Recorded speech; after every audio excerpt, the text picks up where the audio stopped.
Si Papa, pinapakain niya ako ng insekto. Ew! Ito, panoorin nyo. Ngayon, pakakainin natin si Jenica ng Chevrolet Camaro. Ayan, exotic yan.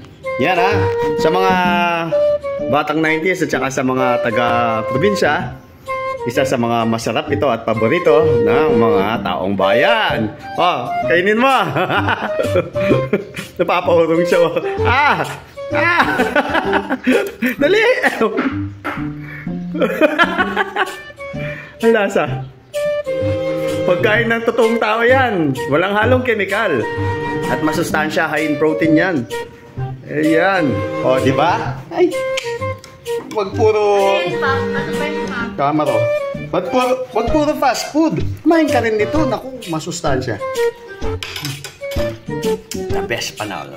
Bye-bye! Bye-bye!